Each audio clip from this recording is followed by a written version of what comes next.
My name's Jennifer, and I'm 32 years old. I work in a busy city called New York, where people believe in working hard to succeed. My husband, Donnie, is 30 and works too. We got married 2 years ago. Donnie might seem a bit unreliable sometimes, but he's actually really kind. He's good at helping out with chores around the house. I'm a career-focused woman. I love my job and feel proud when I do well. In my job, if you work hard, you can move up. But there's a downside. Sometimes they might ask you to move to a different place. And if you want to have a baby, there's no rule about taking time off. Many women quit their jobs when they get married or have kids. I used to think the same way. I wanted to focus on my career and didn't plan on getting married. When Donnie asked me to marry him, I said no at first. I told him, I love my job. I'm in charge of a team now, but I want to go even higher. I can't imagine settling down or having kids. But Donnie understood. He promised we'd share the chores and wouldn't have kids.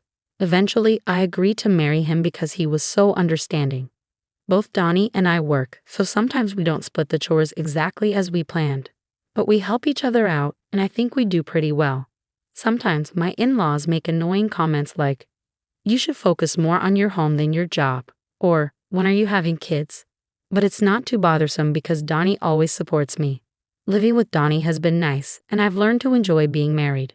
Then, one day, my boss, who's the head of our department, called me about a possible move to a different office. He said, "What do you think? You'd work at a branch office for a while, but you'd come back here after 2 years. You'd have a good position there, and if you do well, you'll get promoted when you come back. You might even become the first woman to lead a department. It's a pretty good opportunity, right?" Accepting or refusing this move could decide if I'll get promoted at my job. Everyone who's become a boss or higher has done a move like this. If I say no, I might stay in my current job, but I could also get moved to a less important position. Before I got married, I would have taken this chance right away, but now, being married made me feel hesitant.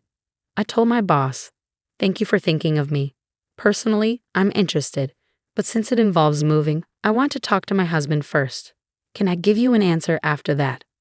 He said, "All right, you're married. You can choose to go alone or move with your family. Talk it over. I'm hoping for a yes." When I got home, I talked to Donnie about it. I've been offered a job transfer. I might have to move to the countryside, but if I do well for 2 years, I can come back here. And if I keep doing well, I could get promoted.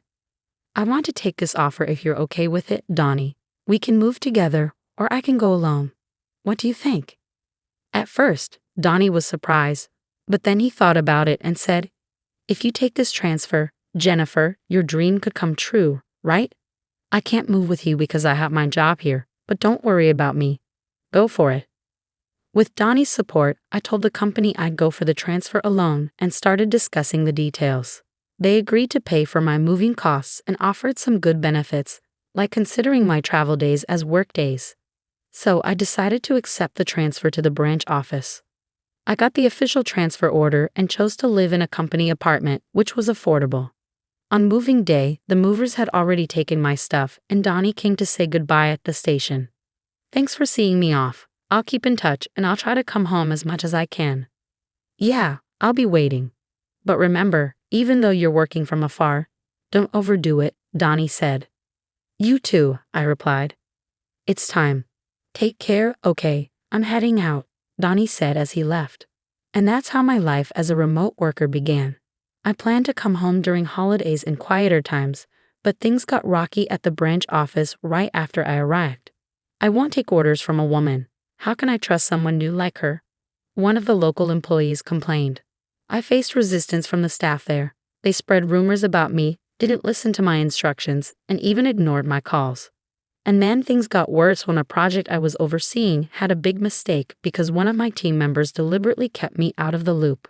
The subordinate who was responsible looked really shocked, but as the boss, it was my job to handle it. I had to fix the problem, apologize, and not only get things back on track, but also mend relationships with my team. My boss saw how tough things were for me and gave me some advice. "I've been through a transfer too, so I get it. It might not seem fair, but you can't just push your way through. It's important to communicate well, understand others, and build relationships horizontally." So I followed my boss's advice. I spent more time getting to know everyone at the branch and even joined the neighborhood association since the company's housing was part of it. Before I knew it, I was so busy that I couldn't find time for myself, let alone go back home where my husband was waiting. I kept in touch with him, but after a few months of remote work, it got hard to reach him at night. I'm working late every day because work is tough. I get tired and end up falling asleep. As my husband made excuses and I got busier with work, I didn't suspect anything and focused more on my job. Once during a slow work period on a long holiday, I decided to go back home to New York on short notice. But I couldn't reach my husband by phone or text, so I returned from my remote work without telling him. When I opened the door to our home after a long time away, something felt strange. Then a woman I didn't recognize rushed to the door, saying, "Justin, welcome back. If I knew you were coming home early, I would have prepared." We both froze, staring at each other in shock. Finally, the woman spoke up, "Sorry, but who are you?" "And who are you?" "This is my house." "Wait, what?" "I live here." After arguing and getting nowhere, we decided to check the house number outside. To my surprise, it matched the custom nameplate I had ordered. The key works, and the nameplate's right. "This is my house." "I'm going in," I insisted. "Wait, what?" "Stop." Ignoring her protests, I pushed past her and entered the house. Inside, everything had changed. The curtains, the furniture, all of it. There was a photo of my husband and the woman at a theme park, mugs I'd never seen before, and unfamiliar toothbrushes and skincare items in the bathroom. The bed linens were different, and the wardrobe held only the woman's clothes. My husband's stuff was hidden away in a back room. As I stood there in shock, I heard the front door open. "I'm home." "Oh, Lola, did you invite a friend over?" "Justin, thank goodness you're back." This woman just barged into our house. The man the woman called Justin was definitely my husband, Donnie. Seeing me, he looked surprised. "What are you doing here?" "Donnie, why is she calling you Justin? Can you explain what's happening?" I asked him. "What do you mean? This is Justin, right?" "Justin." "Well, actually," my husband seemed flustered under our questioning. "Lola, his real name is Donnie. Isn't that what's on your driver's license? And I'm Donnie's wife, Jennifer." "That's not true. He told me he was divorced." "Donnie, you need to explain everything clearly," I insisted. "Jennifer, you were gone for so long, and I was lonely. So I thought I'd try a dating app, and that's where I met Lola," Donnie explained. "So Justin is your fake name on the dating app?" I questioned. "No, it's not like that. I was worried if my real name came out. It might cause problems, so I used a different first name but kept my last name," Donnie clarified. "And why did you lie about being divorced?" I pressed further. Lola's profile said she'd never dated a man before and was serious about finding someone for marriage. It struck a chord with me, so I lied about being divorced to win her over. "We started living together," Donnie admitted. "Why would you do something like that?" I asked, puzzled. At that moment, my husband began justifying his actions defiantly. "It's because you're always away for work. It's natural for a man to want companionship. We've been living separate lives because of your job and the long hours. I just wanted a warm home where my wife would be there with dinner when I got back." I was shocked to hear this, as I always thought my husband understood and supported my career, but that doesn't excuse what you did. What you did was wrong. If you wanted to be with someone else, you should have ended our marriage first. Why didn't you do the right thing? I cared about both of you. I never wanted to leave either of you. After everything you've done, I was bound to find out when I came back. It's unbelievable that you thought you could deceive me like this. Well, it's your fault for not keeping your promise and coming back. If you had, I wouldn't have even thought about cheating. What on earth? I've told you how hard work has been, and you still did this. I yelled, feeling a mix of anger and hurt. Our argument escalated into a shouting match, with the woman my husband cheated with standing there, looking stunned. She realized she'd been tricked by a married man into his mess. "So everything was a lie. You played me for a fool." "I'm leaving right now," she exclaimed. "Lola, wait, it's not what you think," my husband pleaded, but it was too late. My husband tried to stop the other woman from leaving, but she brushed him off, repulsed. "Don't touch me with your filthy hands. I can't believe a single word you say," she cursed before storming out, packing her things and leaving for her parents' house. Furious with my husband, I decided to take action against his betrayal. Gathering evidence, I brought it back with me when I returned to work. The first thing I did was hire a detective to look into my husband's mistress. The investigation revealed that she was the daughter of an executive at a company partnered with my husband's workplace. I had a lawyer send proof of the affair to both my husband's home and the other woman's parents. When my husband received the documents, he protested, saying he didn't want a divorce. So I prepared for a tough legal battle, even considering going to court. The other woman's family contacted my lawyer, and we arranged to meet at their office. They apologized to me, and the other woman admitted her wrongdoing. "We're truly sorry. Our daughter caused you so much trouble, and we didn't even know about it. She's always been very sheltered and naive about the world. We've been trying to arrange a marriage for her, but she wanted a more free-spirited love. She met your husband without our knowledge and got carried away without knowing who he really was.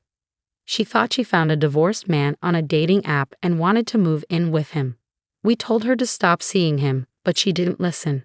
She was so caught up in her fantasies that she ran away from home to be with him. Our daughter was shocked to find out she was the other woman and blames herself. She's getting therapy now. We're willing to pay you $50,000 as a settlement and hope you'll keep this matter private." The other woman and her parents shook my hand firmly. "I understand your apology, but I have one condition. I'm preparing for a divorce, but my husband won't agree. If you're willing to cooperate and provide testimony if this goes to trial, then I'll accept the settlement." "Okay, we'll cooperate, but we don't want our daughter to have a permanent record of this. Is there any other way we can help punish him?" "Well, it just so happens that his workplace is our client." In an unexpected turn of events, the woman my husband cheated with and I teamed up. We planned to give him a taste of his own medicine. His workplace was about to face a crisis because he had upset an executive at one of their client companies. And guess who would take the fall? Only my husband. Meanwhile, back at home, his parents were trying to reach out to him, unaware of the chaos. "Jennifer isn't answering our calls, and she won't call back either. Is she so caught up in work that she forgot about us? When is she coming back? We miss seeing our grandchild," his mother said. "Mom, you don't get it. I cheated on Jennifer while she was away, and now it looks like we're headed for divorce," my husband confessed. His mother replied, "That woman who puts work before her husband is to blame. Maybe it's better if you end things with Jennifer and get back together with the woman you cheated with." My in-laws seemed to think that the other woman's family had more money than ours, so they sided with my husband and his lover, attacking me relentlessly. They called me repeatedly, but I blocked their calls. Then they started calling me at work. When I refused to talk to them, they showed up at my workplace, causing a scene. "Let go of our son. It's because of you being such a career-focused woman that our son cheated. He'd be happier with his lover, so stop interfering," they demanded. "What are you even saying? I want to divorce Donnie. He's the one refusing. Plus, the woman he cheated with doesn't want him back. He tricked the daughter of a big-shot executive into dating him, and they're furious. It's going to be a big mess," I explained. Once they realized their son had angered an important client, my in-laws suddenly changed sides and tried to be nice to me. "We had no idea it was this serious. We must have misunderstood. We're sorry. Our son messed up, but he feels bad. You'll forgive him, right, Jennifer?" they pleaded. "I have to decline. You just insulted me, and now you're asking for forgiveness? Please leave," I told them firmly. When they refused to leave, I had security escort them out. Because of the scene they caused, my company decided to sue them for disrupting business. After all the drama, I finally got the compensation from my husband and got the divorce. The other woman's family also demanded compensation for their daughter's suffering and therapy costs. With the loss of his job and having to pay hefty settlements, my husband was now in deep debt. He couldn't afford to quit, and he was trapped. 2 years had passed since my assignment started. When everything settled down, I finished my assignment successfully and was getting ready to go back to the main office. My hard work paid off, and I got promoted to department manager. If I hadn't taken the assignment, I might still be stuck in a loveless marriage. But I realize now that a man like him would have cheated sooner or later, and I would have clashed with his parents anyway. I've learned that I'm better suited for work than family life, and I'm incredibly fulfilled and happy now. I find solace in the understanding I share with my daughter-in-law. Following my husband's funeral, my mother-in-law, blissfully ignorant, bid me farewell with a radiant smile as she drove me away. However, the next day, Panic painted her face when she visited my parents' house where I sought refuge. It was clear her scheme to secure my husband's inheritance had hit a snag. In that moment, the true gravity of ignorance struck me. My name is Emily. I'm 39, married to John, who is 2 years my junior. We have a daughter, Rose, in first grade. Living with my mother-in-law began a year ago after my father-in-law's passing. Concerned about her solitude in their spacious home, I agreed to the cohabitation. Initially, we split living expenses, offering some relief. Yet, unexpected challenges emerged as my mother-in-law started criticizing me for sharing household chores with my husband. She disapproved, asserting that it was unfit for the head of the family to engage in such tasks. Despite my role as the primary breadwinner due to a 2-year age gap with my husband, my mother-in-law remained oblivious to this fact. Frustrated, I pleaded with my husband to enlighten her about our financial dynamics, hoping to resume our shared responsibilities. However, he hesitated, revealing his reluctance to take on additional chores. Disappointed, I realized a new facet of my husband's character. Eventually, labeled a failure as a wife, I found myself shouldering all household duties alone, while my mother-in-law, a full-time housewife, remained oblivious to the imbalance. It's almost comical that she isn't fulfilling her role as a housewife, considering she should be sharing the household chores. With my husband now liberated from domestic duties, he started venturing out alone on his days off, donning casual attire despite claiming to be at work.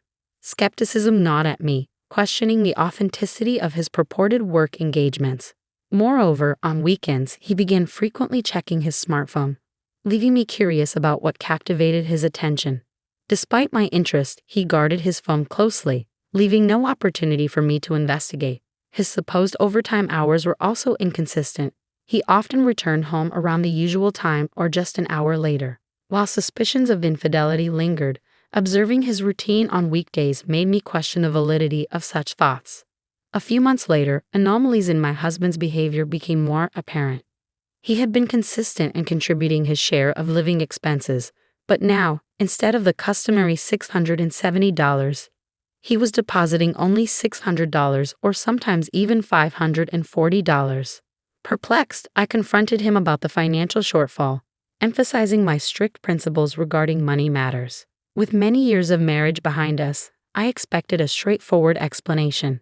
He nonchalantly attributed it to the company's poor performance, claiming a temporary reduction in his salary, making it challenging to meet the usual contribution. Doubtful, I pressed further, questioning whether financial cutbacks were a guise for unfaithfulness. Surprised, he vehemently denied any such betrayal, citing the presence of our family as a deterrent. While his response seemed sincere, the mystery of his weekend escapades lingered. Frustrated by the lack of clarity, I contemplated hiring a detective agency to unveil the truth. However, before I could take that step, a significant event unfolded a few days later during his work. A call from an unfamiliar number shattered the tranquility of my day. It turned out to be my husband's boss. The voice on the other end, the embodiment of concern, disclosed a distressing truth. John, my husband, had been in a traffic accident during a business errand and his life hung in the balance. The gravity of those words plunged my mind into chaos. The notion of danger to his life left me momentarily paralyzed, but soon reality snapped back. I promptly informed my boss, set aside any ongoing tasks, and rushed to the hospital, fervently wishing for his survival. Upon reaching the hospital, the devastating news awaited me. My husband had succumbed to the impact of a car collision while waiting for a green light at an intersection. Attempting to evade another vehicle that ran a red light, he stood no chance against the force of the collision. His instant demise left me grappling with an overwhelming torrent of responsibilities. Last year, I had experienced the rituals of wake and funeral preparations with the passing of my father-in-law. But then, I had my husband by my side. Now, I faced the daunting task alone. My grief-stricken mother-in-law, lost in a daze, proved incapable of offering assistance. She occasionally wandered away, seemingly seeking solace in places steeped in memories of my husband. The shock of losing both husband and son in rapid succession left her incapacitated. In the face of this tragedy, I resolved to be strong. I had to not only navigate the funeral arrangements but also prepare my daughter Rose for a future without her father. Breaking the news to Rose was an agonizing task. I explained that her father had been involved in a fatal car accident, leaving only the two of us to face the world together. Despite the uncertainty of her understanding, I felt compelled to share this harsh reality with her. As we progressed through the wake, the day of the funeral arrived, ushering in a new wave of emotions. The tension mounted, and I found myself unable to contain the flood of tears. My mother-in-law, seemingly concerned about my emotional state, approached me and uttered something utterly unbelievable. In the midst of my mourning, she callously suggested that since there was no blood relation, I should refrain from claiming John's inheritance and simply depart, leaving Rose behind. She even went so far as to question Rose's worth as my daughter, proposing that I take her when I leave. Her laughter accompanying these heartless words added an extra layer of shock. Struggling to comprehend such cruelty amid my grief, I decided to maintain composure until the funeral concluded and distance myself from my mother-in-law's callous remarks. Her smirking face lingered in my memory, fueling a desire for some form of retribution. Post-funeral, I meticulously prepared to depart, packing only the essentials for Rose and me. I approached my mother-in-law and declared my renouncement of any claim to John's inheritance, offering it to her without hesitation. Her face lit up with joy at the prospect, expressing relief and gratitude for my supposed understanding. She eagerly agreed, seemingly content with the arrangement, and happily retreated to her room, signaling the end of our association. As we left the house, I couldn't fathom the newfound happiness she exuded. Despite our initial decision to live together due to her loneliness, she now appeared content with our departure. The reasons for her joy remained elusive to me. Upon reaching my parents' house, I recounted the entire ordeal to my father, who was understandably outraged. He condemned my mother-in-law's actions, deeming her concern for inheritance immediately after John's death despicable. Concerned about our financial stability without the inheritance, my father pondered our future. However, I assured him that we would manage without it, having handled expenses on my salary alone for the past month or two. Expressing his concern for Rose's future and the importance of saving, my father generously offered us a place to live. Grateful, I accepted his kindness. Regarding my husband's inheritance, I revealed a document to my father that had recently arrived from my in-law's house. A report titled John's Conduct Investigation. It contained shocking revelations about my husband's true nature. As I spent time at my parents' house on John's bereavement leave, contemplating our next steps, the doorbell incessantly rang. Irritated by the persistent ringing, I opened the door to find my mother-in-law looking pale and agitated. Confused by her sudden change in demeanor, I responded through the intercom, urging her to stop shouting. Her outburst about my knowledge of John's substantial debt disturbed the neighbors. Reluctantly, she acquiesced to a quieter conversation, but her unexpected visit begged the question. What did she want after proclaiming just the day before that we should no longer be in contact? I responded with cold detachment, stating that it concerned John's inheritance and suggested continuing the conversation inside. However, my mother intervened, adamantly refusing entry to someone who had callously told my grieving daughter to leave during a funeral. Concerned about shielding Rose from the discussion, I concurred with my mother's decision. Unyielding, my mother-in-law insisted on finding an alternative, leading us to agree to talk at a nearby cafe. Once at the restaurant, my mother-in-law wasted no time delving into the discussion. She accused me of leaving the house easily because I knew John was drowning in debt. I confirmed her suspicion, citing John's weekend work claims, perpetual smartphone proximity, and his sudden halt in contributing to living expenses as red flags. To clarify, I hired a detective agency that revealed his gambling addiction and mounting debts, information I learned just 2 days prior. Addressing her concern about my tears at the funeral, I admitted genuine sorrow for the loss but acknowledged that, considering everything, leaving was the right decision.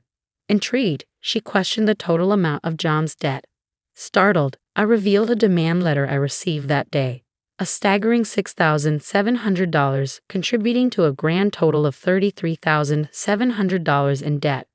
I warned her that unless she renounced the inheritance, she'd be burdened with the entire sum. Dismayed by the revelation, my mother-in-law stuttered, confessing that the inheritance from her husband was already spent, $13,500 on luxury items, anticipating John's inheritance. This expenditure explained her post-funeral shopping sprees. Realizing her financial recklessness, I acknowledged my inability to assist with her debt, and urged her to handle the renunciation herself. I left, and in subsequent events, she managed to renounce John's negative inheritance, but the $13,500 debt remained. Attempts to seek help from relatives failed due to the rumors of her actions on the day of the funeral. In contrast, life for Rose and me took a positive turn. Despite Rose transferring schools, she embraced her new environment energetically. Living with my parents allowed me to focus on work, providing a stable income. We now spend quality weekends together, exploring shopping malls, visiting theme parks, and enjoying activities we couldn't during John's lifetime. Supported by my loving parents, our days are filled with smiles, and I am determined to sustain this newfound happiness.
Hi, I'm Taylor, and I'm 29 years old. I have my own house, which I'm really grateful for, especially with how things are with money in America right now. But my husband doesn't see it the same way. He's often negative and proud, especially because I have a better job than him. He's working a low-paying job at the moment and feels pretty frustrated about it. His mom doesn't help either. She keeps putting him down, comparing him to other people, and saying he should be more successful like them. She'll say things like, "Why don't we get a better job? Look at Ricky, he's doing so well. He's becoming the CEO of his company, and you're just a manager at the local grocery store. It's embarrassing." Their conversations usually went like this, and it really got to my husband. It started to hurt his pride a lot. Eventually, he even fibbed and said he owned the house instead of me. "Mom, you don't have to say those things. It's not nice. I'll say what I want. He needs to do better. Mom, please stop." He felt so bad about it that he pretended he bought the house himself. "Yeah, Mom, the house is in my name. I used my money to buy it. I'm a homeowner now." "Wow, that's great. So you'll get a better job now, right?" "It's not that simple, I think. I'm just disappointed you spent so much time in university. You could have gotten a good job like your brother. How will you manage this big house with your low-paying job?" "Taylor will help, Mom." "Fantastic. Now, as a grown man, you're depending on your wife to earn money and take care of the house. It's disgusting." Even though Gordon was lying about owning the house, I let him have that little victory so his mom would respect him more. But I realize now it was a big mistake. He's used it as an excuse to be rude and disrespectful towards me. Trying to boost his ego and show off to his mom, he'd become extra aggressive and bossy whenever she was around. He'd act like he was in charge, when really it was me who made our nice life possible in our beautiful house. As his wife, I was kind and understanding, so I went along with his dominant behavior to avoid his mother making him feel bad about himself. But one day, things took a turn for the worse. "Taylor, come downstairs now. My mom's here and she wants food and a foot massage." I hurried downstairs to find my mother-in-law and Gordon chatting. "Don't just stand there. Do what you're told." "Of course, dear. It's good to see you're finally acting like a man." I'm surprised Taylor puts up with it, considering she's the breadwinner.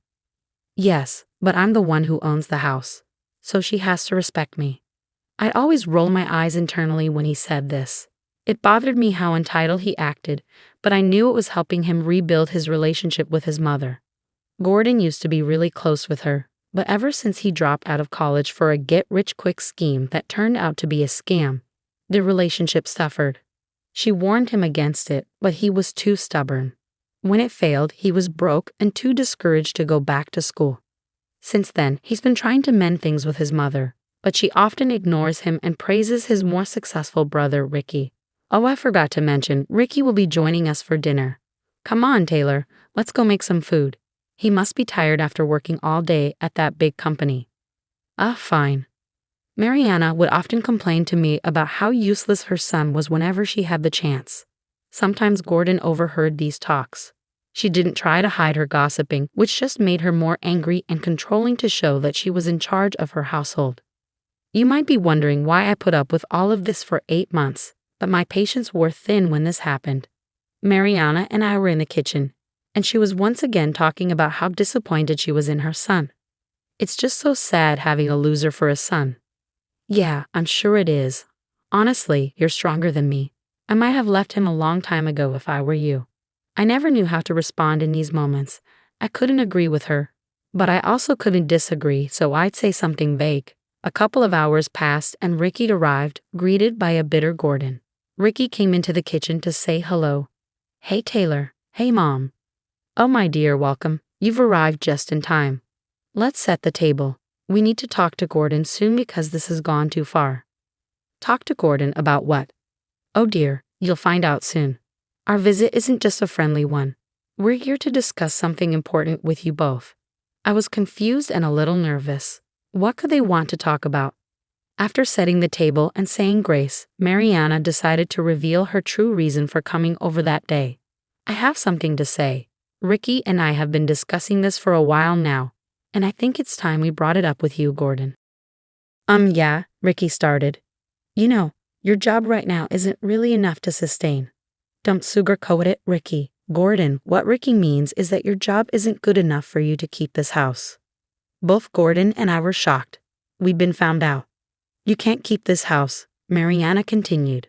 Well, not under your name, at least. Owning a house is a big responsibility, and we don't want to see you struggle to pay for it. So I think it's best if your older brother takes over the ownership. It'll save you from any future problems. What? Gordon and I exclaimed at the same time. I'm sorry, but that's not happening, Gordon said firmly. Why not? We're trying to help you, Gordy. I'm not a kid anymore, Mom. I can handle owning a house. I don't need you treating me like some charity case. Oh, Gordon, don't be stubborn. Just go get the title deed. Let's discuss it and go over some details. Mariana and Ricky didn't know that I was the real owner of the house. If they saw the title deed, it would cause chaos, and Gordon would be ostracized from his family. But I realized that the lie couldn't last much longer. I exchanged a glance with Gordon. Actually, Mariana, Ricky, thanks for bringing this up. It's time we tell you the truth about everything. What truth? What's going on? Ricky asked. Well, you see, we've been keeping something from you for a while now. Oh yes, the truth is we can't find the title deed, Gordon suddenly blurted out. I was taken aback by Gordon's statement. I had hoped he would come clean about our secret, but instead he chose to hide behind a lie. We must have misplaced it when we were moving stuff around in the attic. You know how cluttered it is up there with all our junk. It's probably somewhere in the mess. Come on, Gordon. You should know better than to lose such important documents, Ricky scolded. Well, what do you expect from your little brother? He's pretty clueless. How he even managed to buy a house is beyond me, Mariana added. I'll search for it. Give me a couple of days to sort everything out. Fine, but this complicates things. We wanted to get this sorted quickly, but okay. Find the papers and let us know as soon as you do, all right? Okay. While everyone else chatted and ate, I stayed silent. I couldn't believe Gordon's choice. This was his chance to be honest, but instead he chose to add another lie. As they say, lies only make things worse the longer you keep them. After Mariana and Ricky left, I decided to confront Gordon about his decision. Seriously, Gordon. What? I had to do it. There was no other option. There's always a choice, Gordon. You've been living this life for so long. The truth will come out eventually. I don't mean you lecturing me, Taylor. I'm a grown man. Then act like it. Take responsibility for your actions. That's more manly than hiding behind a lie. You know what, Taylor? Stop nagging me. You act like you're the queen of everything, bossing me around. But guess what? You're nothing without me. Excuse me? Whose name is on the title deed? Because it's not yours. Well, maybe it should be. I can't believe you just said that to me. How dare you? Listen, You ungrateful, spoiled brat. I'm the man of this house, and I'll do what I want. I don't care if your name is on the title deed. This is my house, and I make the rules. Now, I'm going to get the title deed and change it to my name. It'll take about 5 to 6 weeks. I'll just tell Mom it took longer than expected. Now go get the deed right now. I was speechless. Gordon had never spoken to me like that in our 4 years of marriage. His frustration and need for approval from his mother had led him to lash out at me. But that didn't excuse his behavior. Now I'm someone who believes in getting even. Some call me petty, but I don't care. Eye for an eye. However, I knew that retaliating wouldn't solve anything. It would just escalate into a shouting match with even harsher words exchanged. So instead, I kept my cool and followed his orders. But in my mind, I was brewing a plan to teach him a lesson. I went to our home office and found the deed easily, being the responsible homeowner that I am. Instead of handing it over, I made a photocopy. Of course, it didn't look authentic, just a black and white version without the proper stamps and details. But I had a plan. I slipped the photocopy into Gordon's work bag and hid the real deed in my secret safe that he didn't know about. By the way, I put the deed in your work bag for tomorrow.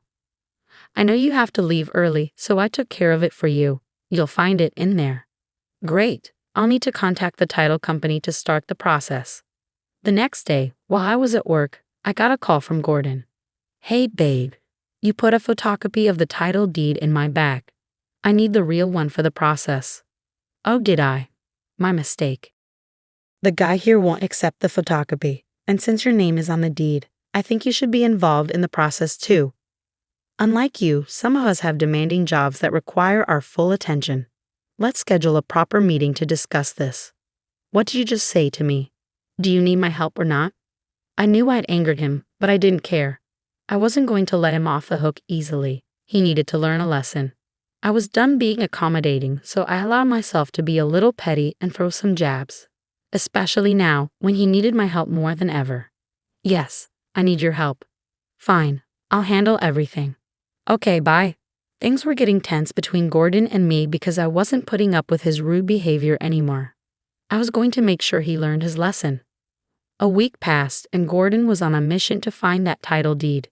He searched every nook and cranny of the office, even though he knew it wasn't there. He even braved the cluttered attic, despite knowing it was unlikely to be there. But desperate times call for desperate measures, right? Gordon spent the next week tirelessly searching that attic, even taking time off work to do so. Part of me felt guilty watching him search day after day in vain. But then I remembered all the hurtful things he'd said to me, and I didn't feel as sorry for him anymore. Gordon ignored calls from my mother-in-law and avoided Ricky, knowing he'd missed his deadline by a long shot. Another week passed, and one evening Mariana and Ricky both called me. Hello, dear. How are you? I'm good, thanks. I hope you two are doing well, too. Not really, dear. We've been trying to reach Gordon, but he's been ignoring our calls about the title deed. Oh, I know. He's been dodging your calls. Is everything all right? No, actually, he still hasn't found it. Oh dear, that's not good. Gordon needs to pull himself together. I've been telling him the same thing, but he's not listening to me. See, Ricky, even Taylor has had enough. That's it, we'll come over tomorrow to help him search for the deed. Tell Gordon to take the day off. It's not like he's doing anything important anyway. Mom, I really think we should give him more time. I've waited long enough. Do you know how long these things take? The sooner we get it sorted, the better. Taylor, you make sure Gordon is ready for a long day of searching because I'm tired of waiting. Got it, Mom. But I didn't tell him. I wanted Gordon to face the music. He was already planning to take another day off work to rest, but instead he was greeted by an angry mother and brother. So, you're sleeping instead of finding what needs to be found. Unbelievable. It's not a good look, bro. We took time off to help you, and you're just sleeping. What? What's happening? We told Taylor we'd be coming to help, but it seems like you didn't want us to. No. Taylor didn't say anything to me. Don't blame Taylor. She's been holding things together while you've been MIA. Why weren't you answering our calls? I was just busy. Busy sleeping, it seems. Anyways, get up. We need to start searching. Actually, no, you don't have to search. I have the deed. Everyone turned to look at me. I had been listening in the doorway, and I wasn't going to let Ricky and Mariana waste their time looking for something unnecessary. I decided to come clean and embarrass Gordon for his behavior. Why didn't you tell me they were coming? You know I've been tired from searching. And why didn't you say you had the deed? Because there's something you all need to know. Don't you dare. The truth is, Gordon doesn't own this house. I do. What? What? My name is on the deed, not Gordon's. He's been lying to you all, and I went along with it because I loved him. But his behavior lately made me reconsider, so I decided you all needed to know the truth. Gordon, is this true? No, Mom, she's lying. Lying? Even after being caught? You're unbelievable. I handed the document to Mariana and Ricky. It was the real deed, so they had no reason to doubt it. And there, clear as day, was my name as the owner of the house. You lied to us all this time, Gordon. Really? I don't even know what to say anymore.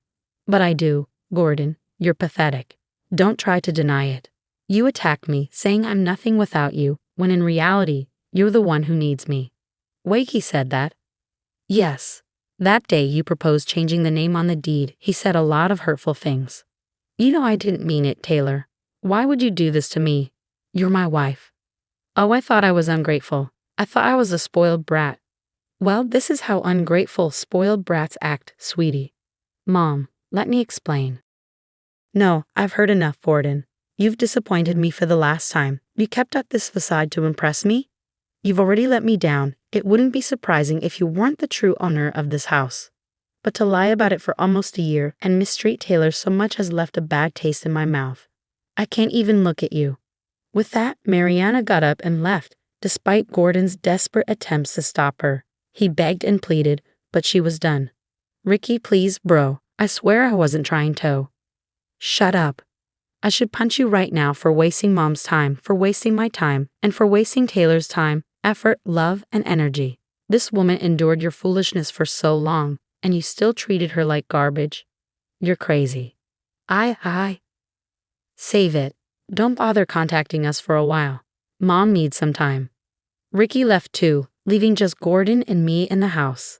It was my turn to speak my mind. You know what's funny? You call me ungrateful, but you're the one who's truly ungrateful. You're pathetic and your behavior disgusts me. I'm glad your mother and brother finally saw your true colors. And yeah, you might be a man, but you're not the head of this household. If you want to stay here, you better start respecting me and pulling your weight. Otherwise, you can find somewhere else to be the man. Gordon looked distraught. In no time, he managed to ruin 3 important relationships. That's got to be some kind of record. He shouldn't have underestimated me. Everyone has 1 or 2 secrets they'd rather keep hidden, and I'm no different. When I was younger, I was quite wild. Now, I'm a quiet and unassuming woman, but losing my parents at 15 sent me down a wrong path. I ended up joining a gang of troublemakers. I got some of the girls from the gang together and started our own group. Because my dad made me learn wrestling when I was a kid, I was known around town for being really strong, even stronger than the boys. My time in that world ended after I met someone special, but living that kind of life leaves some issues behind. My name is Nancy, and now I'm 35. I live as an ordinary housewife and work at a local supermarket. With my light makeup and quiet personality, no one would guess that I once wore bright makeup and rode motorcycles. Yes, I was in a gang and even led a group of girls. But then I met my husband Joshua and everything changed. It all began 10 years ago during a fight with another gang. They were always causing trouble whenever we met. One day, things got really intense. Joshua stepped in unexpectedly to help his brother, who was part of the other gang. As everyone was fighting and falling, Joshua and I were the only ones left standing. I even remember him laughing when he realized his brother wasn't even there. Despite the chaos, Joshua seemed really calm and composed. I couldn't help but notice. "Hey, you're pretty cool," I said to him. "Me? Really? Looking like this? You must have some strange tastes. Were you calling out for someone named Noah? Did you find him?" "No, it turns out my brother wasn't here."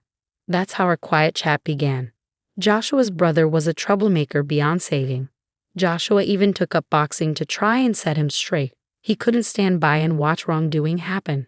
He seemed like a guy full of fairness. As we talked more, we got closer. We started seeing each other more often, and it was clear we liked each other. But Joshua didn't like troublemakers back then. Even though we liked each other, my past in the gang held us back. Eventually, Joshua said he'd only be with me if I left the gang for good. Tired of all the pointless fights, I decided to leave the group. We started dating and got married 5 years later. The gang I used to be in got broken up by another group 2 years after I left. After marrying Joshua, I changed a lot and became a calm and graceful woman. But our peaceful life got shaken up by a certain neighbor, Joshua's sister Somia and her husband. One morning, as I was seeing Joshua off to work, the doorbell rang. Who could that be? I wondered. I'll check. Suddenly, Joshua looked surprised. Somia, he exclaimed, recognizing his sister, whom I had met once at a family dinner. Hey Joshua, we've moved in next door today. Please take care of us, she said. Hello, I'm Tommy, Somia's husband. Looking forward to getting along, he added. They started off with a rude attitude, but since Sonia was Joshua's sister, I couldn't be too confrontational. We usually got along with our in-laws, so I didn't want to start any trouble. It turns out Tony was the one who got Joshua's brother Noah into the troublemaking world. They went to the same high school and were a year younger than Joshua. Joshua turned 34 this year, so they must be 33. Somia, who's 3 years younger than Joshua, should be 31. Joshua, too bad about your brother, huh? Tony remarked. I don't care about Noah anymore. Even you. Joshua was visibly angry. His brother had passed away due to a fight. Joshua's brother and sister apparently never got along well. Somia felt ignored in favor of her brother and developed a rivalry, which eventually extended to Joshua as well. Joshua once mentioned how tough it was to deal with his sister, preferring to focus only on his brother. Unlike me, Sonia was also in a delinquent group before. Unlike her, Noah was forced into it by Tommy. Seeing his siblings change, Joshua probably felt even more determined about justice. As the three of them stared each other down, I spoke up from behind Joshua. Joshua, you need to leave for work soon. All right, he replied. Running away, Joshua. Remember, I haven't forgotten that you laid hands on me, Somia sneered. That was because you attacked Noah. All right, both of you enough. We're done here, Somia declared. With Somia's words, Joshua left for work, the issue still unresolved. But then the harassment from Somia and her husband began. About an hour after Joshua left, the doorbell rang, but nobody was there when I checked. Another hour passed, and there was a loud noise at the door, like something was being thrown. When I looked, there was a pile of cardboard boxes dumped in front of our door. What's going on? I muttered to myself. Since nobody was around, I decided to ignore it and went back inside. But then I heard a small popping sound from the balcony. I rushed over and found 3 broken eggs. We live in a corner apartment next to Somia's new place.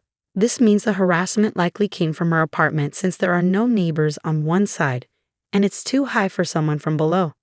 Angry, I decided to confront my next-door neighbors. Hey, is that you? What do you want, showing up like this? Somia greeted me, clearly irritated. Is this your idea of a prank? Throwing eggs on our balcony? It had to be you or your husband. The angle only makes sense from your balcony. Somia glared at me and said, What? Don't be ridiculous. Do you have any proof that we did it? Making false accusations won't help. I'll call the cops. Even though she used to be in a gang, her quick resort to the police in this situation seemed odd to me. I don't have proof, but the way the eggs are scattered, they could only come from your balcony. I tried to stay calm, but Somia kept arguing back. That's weak proof. Hey Tony, the lady next door is complaining, she said to her husband. Hearing this, Tony chimed in. Hey, just because you're Joshua's wife doesn't mean you'll get any special treatment. If Sonia's reliance on the police seems second-rate, Tony's words weren't much better. He might have thought he was intimidating, but to me, it was anything but scary. I could feel my old self stirring inside me, but I didn't want to go back to my past. So I acted like a timid, unassuming woman and said quietly, Please don't raise your voice. Inside, I wanted to unleash a powerful kick to shut him up. But since meeting Joshua, I had changed for the better, and I didn't want to throw away all my progress over something like this. Seeing my reaction, they both laughed in front of me. Aha, so you're Joshua's wife. I thought you'd be something special, but you're just a boring woman. Weak. Tony was giving you too much credit. At the family dinner, you seemed like a real introvert. Just a kick won't be enough. I might have to dislocate a joint or two to calm myself down. I thought, trying to control my rising anger. Go on, leave, they told me, and then closed the door on me. I stood there, staring at the closed door, feeling frustrated. I thought about telling Joshua, but I knew Soumya and her husband would just pretend they didn't know anything. It would only lead to more trouble and stress for me, so I decided not to bother. The next day, and the day after that, the harassment from Soumya and her husband continued. It always started after Joshua left for work. Who left this garbage at our doorstep? It must be those two, I muttered as I was about to leave for work at the supermarket. The door got stuck halfway, blocked by a bag of garbage. I reluctantly took it to the disposal area and then headed to work. 5 hours later, I came home to something unbelievable. There was a cardboard box in front of the door, set up like a table. On either side of the box, there were lit candles, and in the middle, a vase with flowers. Above the door, there was a photo of me, taken who knows when, stuck there, mocking me as if I were dead. Furious, I was about to kick the cardboard away when Joshua called from behind. Nancy. Startled, I turned around to find Joshua, who had come home from work. You're an hour early. I got off work early today. What's all this? Joshua was also surprised at the sight in front of the door. We quickly cleaned up the cardboard and candles from the shared hallway and went inside. There, I told Joshua everything that had happened. So it's likely Soumya and her husband, but we don't have any proof. Even if we confront them, they'll just deny it, I said. After a moment of thought, Joshua had an idea. Let's buy cameras, one for the balcony and one for the entrance, especially hidden well at the entrance. I agreed with Joshua's suggestion. There was only so much more we could take. We immediately purchased cameras online and had them delivered to Joshua's workplace to avoid suspicion. For now, we'll just have to endure until the cameras arrive. Then we can fight back with evidence. Got it, I replied, so I dealt with Soumya's mean behavior at her house for a few days. For many people, putting up with stuff like this means not fighting back because they're scared or not strong enough. But for me, it was different. I wanted to fight back, but I held myself back. If it was okay to use force, I would have already stood up to them. It was really frustrating having the power to do something but not being able to. After 3 days, Joshua brought home some cameras. Any more trouble? The usual. Today they even threw a fish head onto the balcony. Let's put up the cameras now. We'll hide one behind the air conditioner on our balcony, aiming at Soumya's, and another near the fire extinguisher by the entrance. The next day after setting up the cameras, Soumya started being mean again. As Joshua left for work, I watched everything through a recording app. And just like clockwork, Soumya and her friends started their antics. I watched quietly and left for work when it was time. 2 hours into my shift at the supermarket, Soumya came to my register. Well, if it isn't my sister-in-law, she said. I quietly scanned Soumya's items. It was obvious from her tone that she knew it was me, and she was being really rude. Aren't you cold for a cashier? Shouldn't you be nicer? Come on, give me a discount on this. Other customers in line looked worried as they watched us. A man in the line spoke up to Soumya. Hey, can't you see she's uncomfortable? Soumya turned to him, looking angry. Shut up, it's none of your business. The man seemed defeated by Soumya's reaction and backed away, leaving the line. Then, I spoke up to Soumya for the first time. Ma'am, if you keep acting this way, I'll have to call security. I said it calmly but firmly. Maybe because others were watching, Soumya replied. Oh, it was just a joke. So disappointing. She left the store, leaving her items behind. The other customers were surprised by what happened. I was really mad when I got home from work. There was a note on the door that said, useless cashier. That's enough. I couldn't handle it anymore. I angrily tore off the note and waited nervously for Joshua to come back.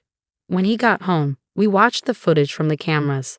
It clearly showed Soumya and her husband doing bad things. Now we can fight back, Joshua said, looking angry.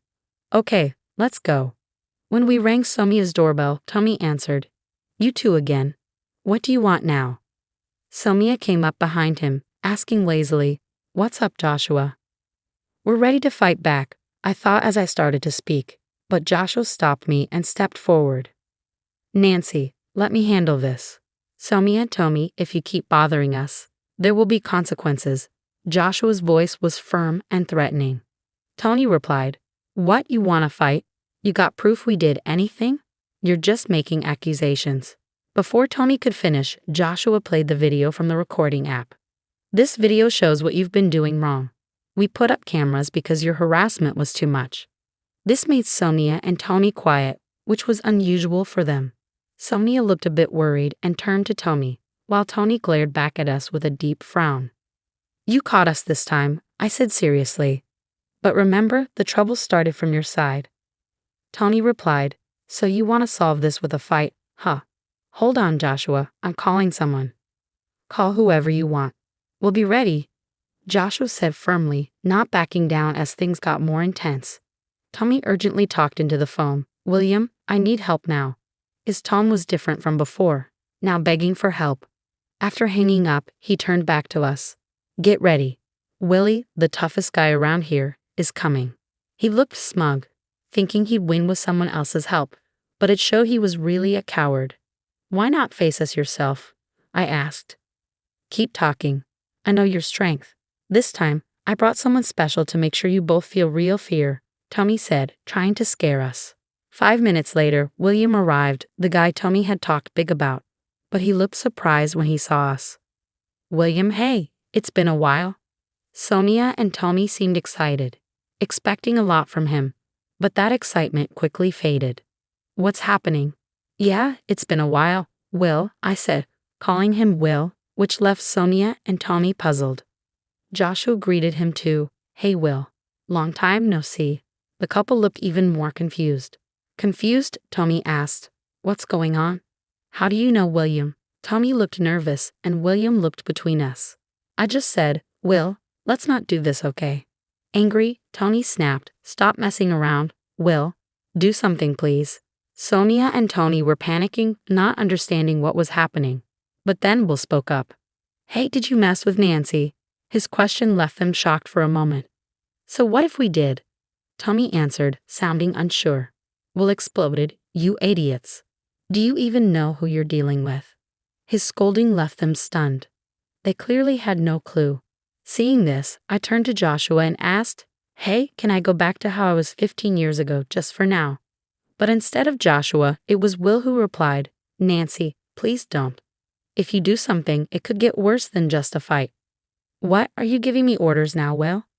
No, that's not what I meant, Will stuttered. Seeing the guy they called for help now apologizing to me, Sonia and Tony were confused. What's going on here? They looked scared as Will talked. Do you two know about BBN? Yeah, that's right. It's famous. It stands for Black Butterfly Nancy, right? The nickname of the former leader of a ladies' group. That's correct, and this lady here is Nancy herself. No way, really?